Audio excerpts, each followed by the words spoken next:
Okay, hi, my name is Kat and I am doing a physics lab on friction to study the friction of certain objects on certain surfaces. So for my surface, I have a DVD case, which is plasticky, and that will be my ramp. And then I have a nail polish bottle, which is glittery, as one of the things that I'm measuring the friction against. A Pepsi bottle cap, and a Ritz cracker of the whole wheat variety. And so, first thing, I'm going to put the ramp down and then put my object that I'm measuring on top of it, and I will measure the length and width, or the height and width of the triangle that the ramp forms with the piece of paper here, just when the nail polish bottle starts to move. Okay. So. Alright.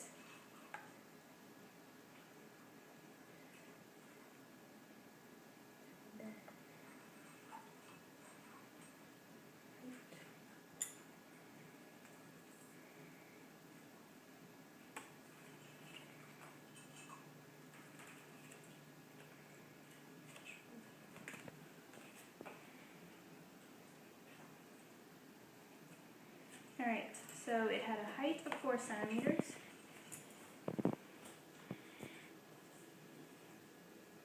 And then a length of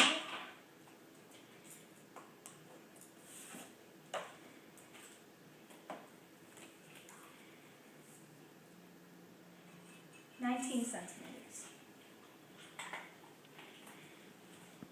And then we're going to do 2 more trials, and average the results so that we get a general answer. Okay.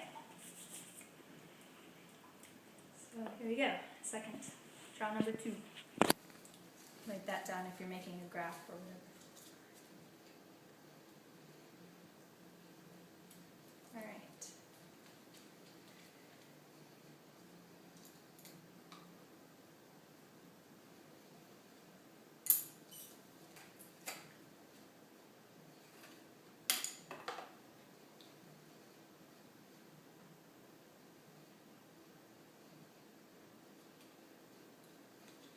Something. 2 centimeters plus, apparent, I forgot to take into account how tall this is, which is 2 more centimeters. So this is 4 centimeters, and the last one would have been 6 centimeters.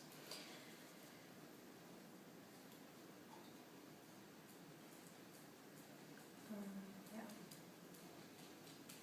And then its length would be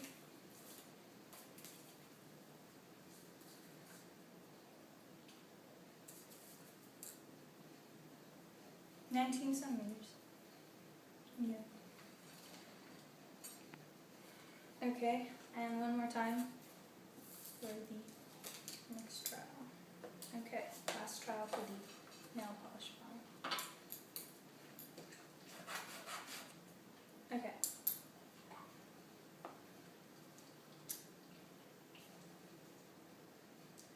Right.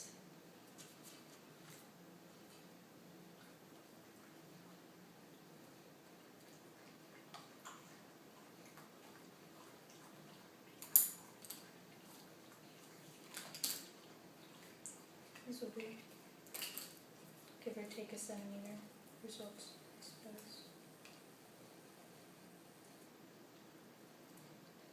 4.5. So 6.5 centimeters for the height. And then the length is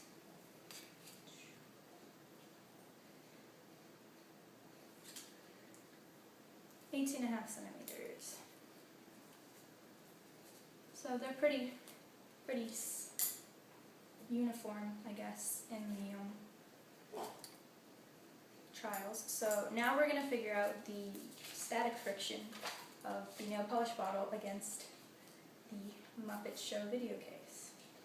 And you get that by dividing height by the length of the triangle that the ramp made with a piece of paper. Okay, so the first one is 6 centimeters divided by 19 centimeters. And that gives us, rounding to 2 sig figs, 0.32 centimeters, or 0.32 for the static friction. Okay? The next one is 4 centimeters divided by 19, and to 2 sig figs that would be 0.21. And for the last one, 6.5 divided by 18.5, which is approximately 0.35. Okay, and then we're going to average all of these together to get an average value for the length, the height, and the static friction. So 19 plus 19 plus 18 divided by 3 is 18.7.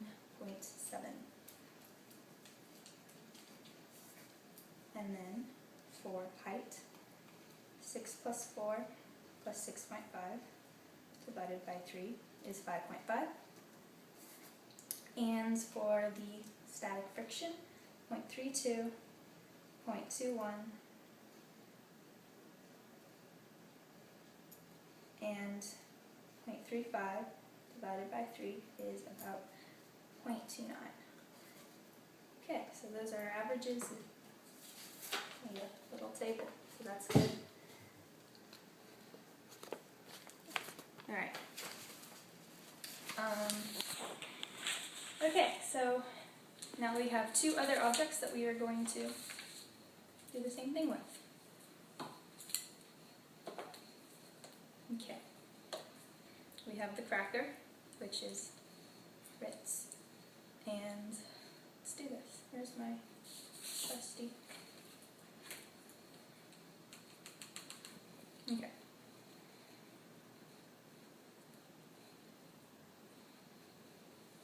Alright.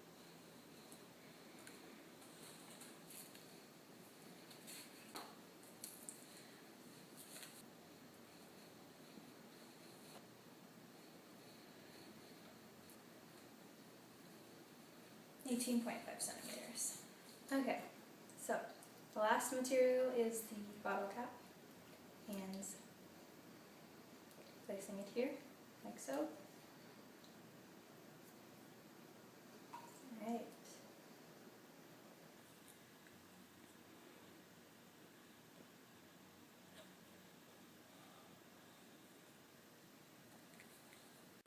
Okay, for the second part of this lab, we'll be measuring kinetic energy, which is similar to measuring static energy. It's just not when the object is starting to move, it's as it's moving.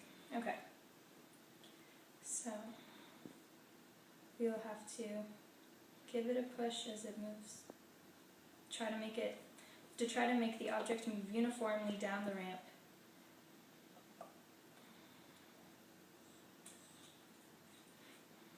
That's about right.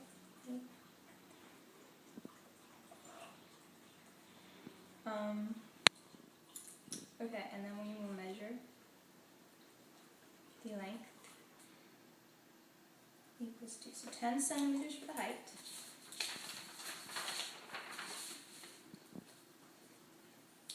and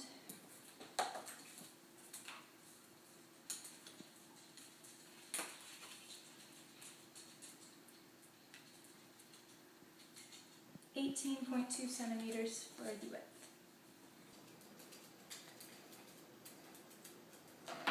So that. Right.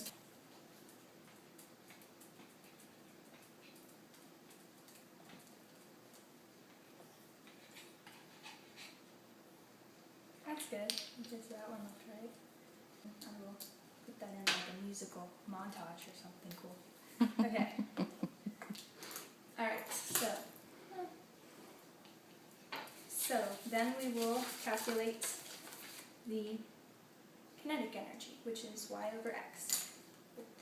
Those new symbol in the Greeks. Okay. So, 10 centimeters divided by 18.2 centimeters. So the first trial would be 0.55 for kinetic energy. And if you compare that to the static energy, it is a lot less, because static energy is always bigger than kinetic energy. Anyway, so we'll move on to the questions now that we've done the lab.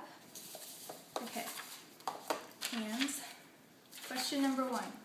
Which combination of materials had the highest coefficient of friction and the lowest? So, the highest would be highest coefficient of friction.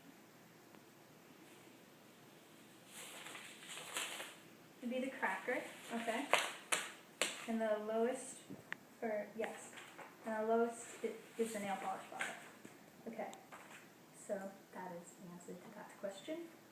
And which type of friction is always greatest and why? Oh, well there's that question. Static friction is always bigger than kinetic friction because it takes more to start an object to move than it does for it to keep in motion. Like, because of Newton's first law, the law of inertia, an object will stay in motion if it's in motion, or an object will stay at rest if it's in rest. So it takes more to change a state of motion than to keep it. Okay, so number 3. What effect does surface area have on the coefficient of friction? I do not know that, but I'm sure I will look it up and find out.